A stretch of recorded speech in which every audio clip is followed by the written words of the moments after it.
Kan beberapa kali juga pemerintah komit Pak untuk suku bunga diturunkan Ya. 8%, untuk KUR juga Betul. sekian gitu. Betul. Pak Enrico melihat itu?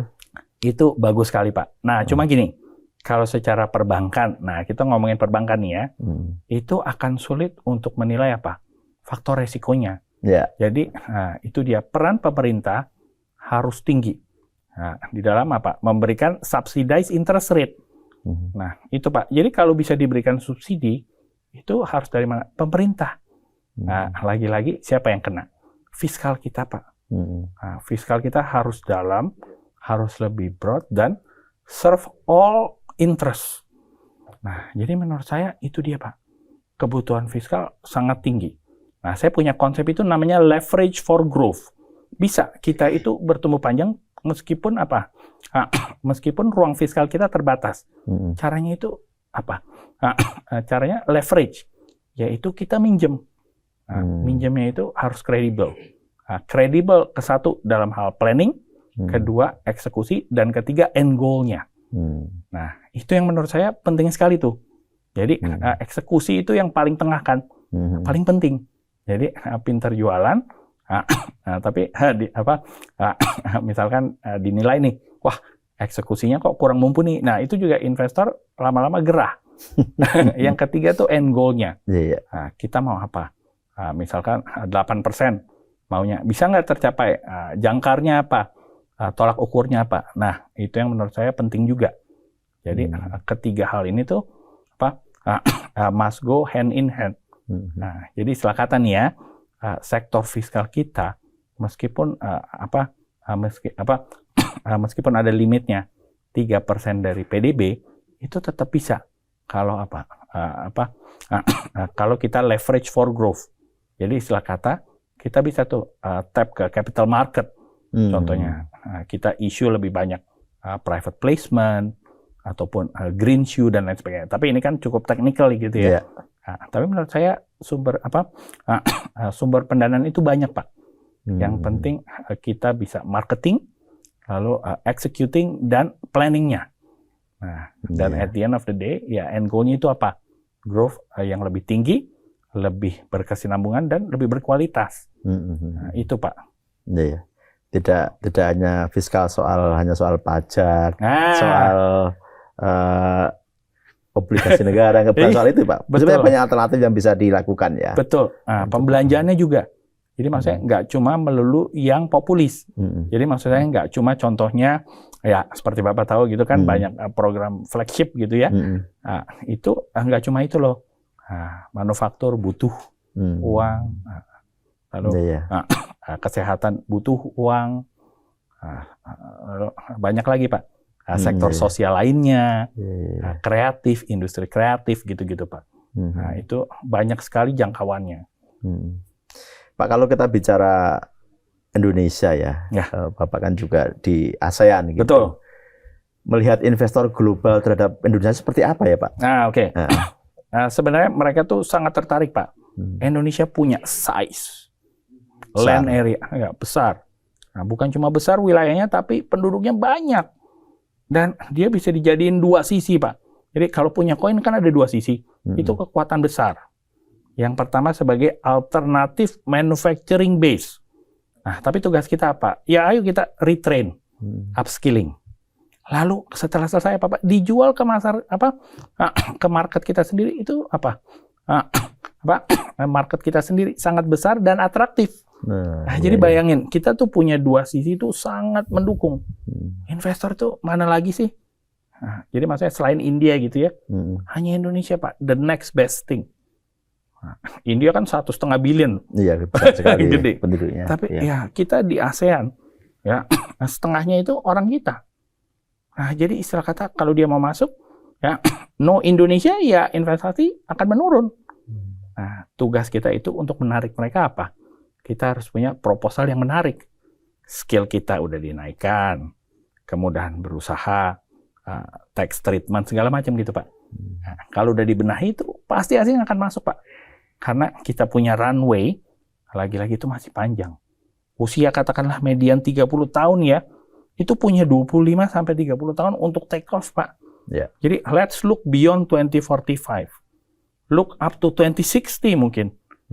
Itu panjang sekali, Pak. Masa sih nggak ada yang mau masuk? Jadi investor asing itu melihat sangat oportunis masuk di Indonesia. Cuma timingnya. Nah, timing is everything. Jadi sekarang gejolak lagi tinggi tuh. Sebenarnya menurut saya yang perlu digenjot apa? Ya kita bilang Indonesia tuh aman, stabil. Nah, ayo jalan-jalan ke sini. Nah, itu kan paling gampang. Rupiah kompetitif. Ayo ke sini dong. Orang kita ramah-ramah. Nah, ayo masuk ke sini. Nah, itu kan kalau di marketingin bagus sekali itu, Pak. Nah, itu yang menurut saya harus melihat kesempatan di dalam gejolak. Bukan melihat gejolak itu menjadi kesempatan untuk kabur, bukan. Itu Pak. Jadi menurut saya itu harus dilihat secara konstruktif. Indonesia buat saya itu Pak, the most promising country sebenarnya. After India dan China udah turun. The next big thing should be Indonesia. Sayang sekali ya Pak, kalau kita maksimalkan potensi Betul, ini ya. Pak. Saya tetap percaya bisa, Pak. Karena menurut saya orang Indonesia juga resilient, tangguh ya istilahnya. Dan ini juga akan lewat nanti. Semua gejolak ini, baik gejolak dunia, regional ataupun domestik, itu nanti akan berlewat juga. Tapi nggak boleh hilang fokus. Bahwa Indonesia butuh manufaktur yang kuat, Indonesia butuh peningkatan skill, Indonesia butuh fiskal yang lebih menjangkau. Kalau itu dikerjakan, Pak, insya Allah bukan cuma 8. 10% pun kita bisa. Pak, kembali ke soal makroekonomi ya. Bank Indonesia kan akhir-akhir ini dalam tanda kutip agresif gitu, menaikkan suku bunga. Bagaimana Pak Enrico melihat ini? Cocok Pak, karena itu tadi seperti saya sampaikan, dia harus menaikkan risk premia. Misal kata kalau mau invest kita tahu sekarang lagi bergejolak, kita tawarkan imbal hasil lebih tinggi. Nah, itu yang menurut saya itu cocok. Tapi kedepannya ada limit. Limitnya itu apa? Maksudnya terlalu tinggi dia akan menekan demand. Jadi itu dibarengi dengan jamu manis kalau kata Pak Peri. Jamu manisnya itu apa? Ya, macroprudential policy, liquidity management gitu-gitu. Jadi kalau butuh pinjaman kredit tetap masih ada meskipun suku bunganya naik. Nah, tentunya akan diberikan insentif.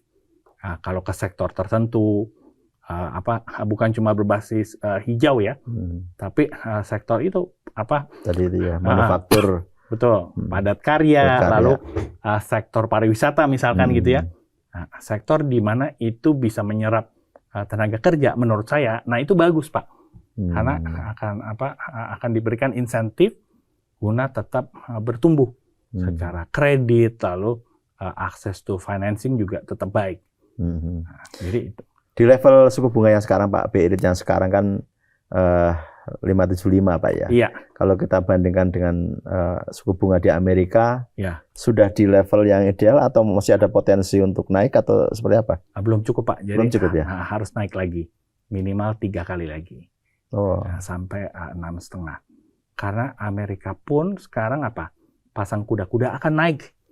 Nah, jadi menurut saya kita harus duluan colong start untuk menjangkar kestabilan nilai tukar kita. Dengan yaitu itu tadi dengan cara menaikkan risk premia. Seperti saya bilang bahwa investor tahu bahwa we are we are ahead of the curve untuk repricing risk premia. Nah, itu yang sebenarnya sedang dikerjakan oleh Bank Indonesia. Jadi masih ada kemungkinan, bahkan sangat mungkin untuk menjangkar kestabilan rupiah, dia pasti naik 3 kali lagi. Sampai 6,5% akhir tahun lalu stay. Ke depannya, itu terlalu tinggi kan? Nanti dia akan pangkas. Itu juga pasti. Karena inflation targeting kita itu berkisar antara 1,5 sampai 3,5. Inflasi kita kalau stabil di situ, ngapain bunga terlalu tinggi? Jadi long term stable rate itu 4%-an. 4% hitungan saya. Tapi itu long term kalau inflasi stabil 2%. Ya, berarti kondisi sekarang kan kondisi yang abnormal lah gampangnya Pak ya. Kemarin dampak geopolitik kan. Betul. Jadi inflation ekspektasi inflasi meningkat. Nah, untuk menjangkar dan juga menarik dana asing dia harus naik. Suku bunga naik jangka pendek. Betul Pak. Nantinya dia akan stabil. Jadi jangan takut. This too shall pass. Ini gejolak dan siklus. Nah, kurang lebih seperti itu dari pandangan BI. Pak, kalau dengan tadi 6,5, kira-kira berpotensi menekan demand nggak di dalam negeri? Good question. Yeah. Menurut saya kalau itu bisa di-manage dengan faktor lain ya, macro prudential policy, liquidity management policy, targeted lending, itu nggak masalah. Pak Mas, kita dulu kita dulu itu pernah hidup ya dengan kredit itu 12%, Pak, tingginya. Itu dulu Bank Indonesia punya rate, saya pernah ingat itu 2008 itu 12,75%. Kredit rate bisa 18. It's okay, karena bisnis bergulir.